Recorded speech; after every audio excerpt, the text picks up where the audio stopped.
요즘 아파트 놀이터에 나와 앉아있는 어머니들의 머리수를 세보면 거기서 놀고 있는 어린이들의 수와 일치합니다. 그 말은 모든 어머니가 나와서 자기 아이를 지키고 있다는 얘기입니다. 마음을 놓을 수가 없는 사회이기 때문에 하도 사회가 흉흉하고 유괴니 살인이니 이런 일이 벌어지고 있기 때문에 부모가 마음을 놓지 못한다는 것을 보여주는 것입니다. 어른만 나쁘냐 하면 애들도 나쁜 애들이 있습니다.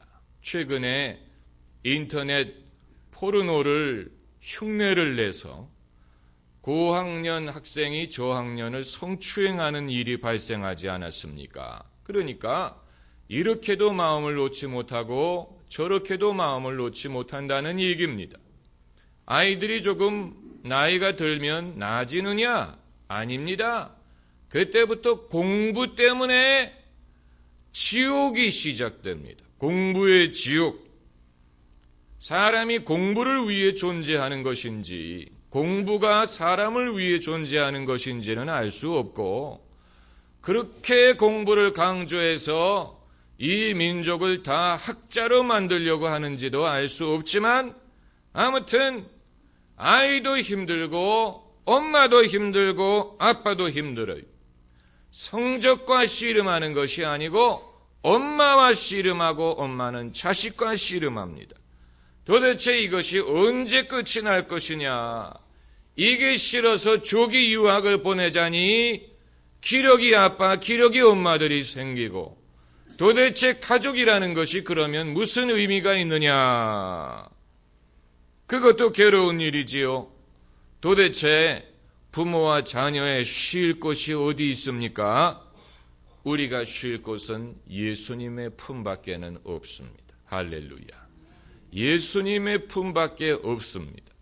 옛날 미국의 흑인 노예들이 노예 상태로 있으면서 유일하게 자유함을 누릴 수 있었던 것은 하나님을 예배할 때였습니다. 그렇기 때문에 그들은 예배 시간이 길었습니다. 왜냐하면 일주일에 한 번밖에 없는 그 귀한 시간을, 그 귀한 은혜를 조금만 더 누리고 싶어서 찬양도 더 많이 부르고 하나님의 말씀도 더 많이 나누고 이러면서 그들의 예배는 축제가 되었습니다. 여러분, 흑인들이 부르는 찬송가치고 슬픈 곡을 들어본 적이 없을 것입니다. 그들의 찬송은 다 기쁜 노래, 박수치고 춤을 추면서 부릅니다. 왜냐하면 이들은 하나님을 예배할 때만이 얻을 수 있는 기쁨이 무엇인지를 알기 때문에 그런 것입니다. 우리가 그것을 문화적으로 이질적으로 볼지는 모르지만 우리도 결국은 마찬가지. 여러분의 자녀가 건강하게 옆에 있어줄 수 있는 것만으로도 감사하시기 바랍니다. 저는 도대체 공부를 못해서 굶어 죽었다는 사람 얘기를 들어본 적이 없습니다. 이방인들이나 내일을 염려합니다. 우리는 내일 일은 하나님께 맡기고 오늘 우리의 일만 충실하게 하면 됩니다. 자식의 신앙교육은 어떻습니까?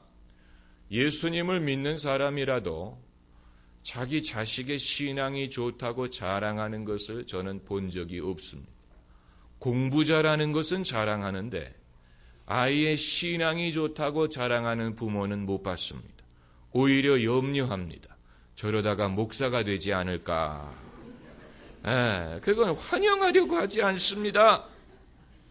옛날에 성 프란시스가 마을에 들어오면 아들 가진 엄마들이 아들들을 집 안에 가두었다고 합니다.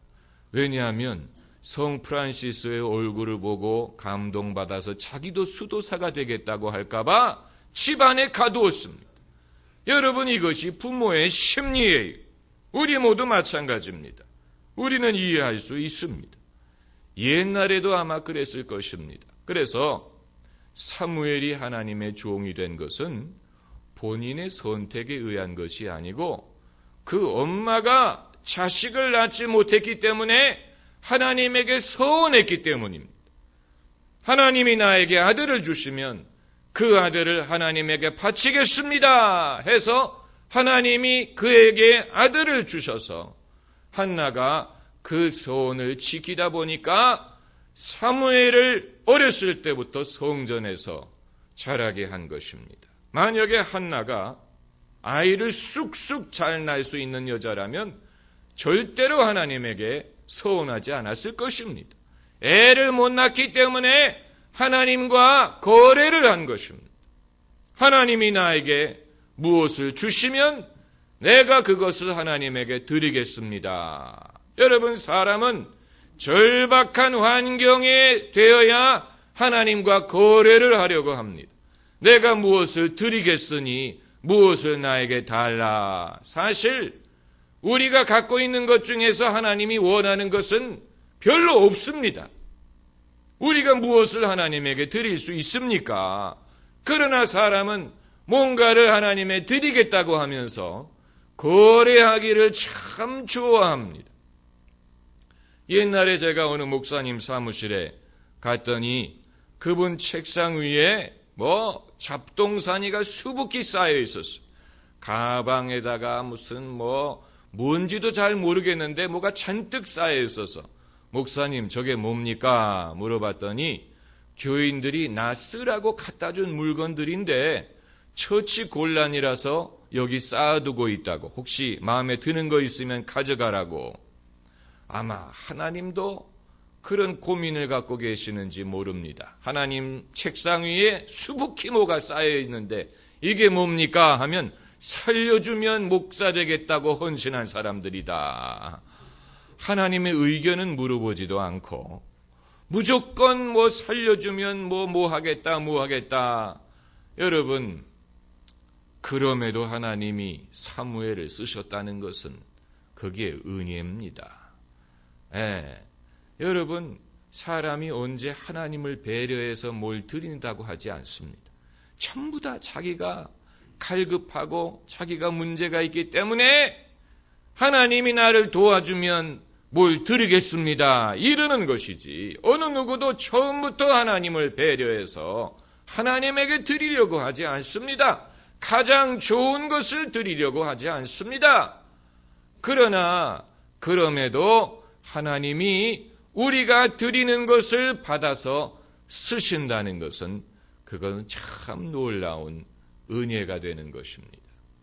오늘 본문에 등장하는 사무엘은 히브리어로 하나님이 들으셨다라는 뜻인데 그 엄마가 자신의 신앙 체험을 아들의 이름 속에 담은 것입니다. 하나님이 들으셨다. 그러므로 그 아들 사무엘 자신이 한나의 신앙 고백입니다. 하나님이 들어주셔서 얻은 아들이다. 얼마나 귀한 아들입니까? 얼마나 귀한 자식입니까? 얼마나 옆에 두고 키우고 싶겠습니까마는 하나님에게 서원했기 때문에 어린 나이에 집을 떠나서 부모의 품을 떠나서 성전에서 살게 했습니다. 그러니까 그 어머니의 그 자식이에요. 아들이 그렇게 될 수 있었던 배경에는 그 아주 철저한 신앙을 가진 어머니가 있었습니다. 어머니의 신앙이라는 아버지의 신앙도 중요하지만 어머니의 그 역할은 하나님에 대한 충성, 사랑, 애정, 기도 이런 것을 이제 어머니를 통해서 배우는 것입니다. 아버지에게 배우는 것이 있고 어머니에게 배우는 것이 있어요. 그런데 사무엘은 영적인 천재입니다. 영적인 부분에도 재능이 있습니다. 성경에서는 그것을 은사라고 부릅니다. 모차르트가 음악의 천재였습니다. 그래서 어렸을 때 교향곡을 작곡하고 음악을 한 번 들으면 잊어버리지 않고 그대로 연주할 수 있었다고 하지 않습니까? 이처럼 사람이 음악이든 미술이든 과학이든 수학이든 이런 분야에 천재적인 재능이 있을 수 있는 것처럼 사무엘은 영적인 분야에 있어서 천재적인 재능을 가지고 있었습니다. 그래서 어린 나이에 아무도 듣지 못하는 하나님의 음성을 들을 수가 있었어요. 여러분, 하나님의 이 일을 하기 위하여 우리에게 믿음도 필요하고 헌신도 필요하고 부지런하고 선하고 충성해야 되지만 하나님의 이 일을 하기 위해서 재능도 필요합니다. 은사가 필요합니다. 기름 부음이 필요합니다. 사람의 힘으로 하나님을 섬기는 것이 아니에요. 사람의 재주로 섬기는 것이 아니고 하나님이 능력을 주셔야 되고 영적인 지혜를 주셔야 되고 분별력을 주셔야 됩니다.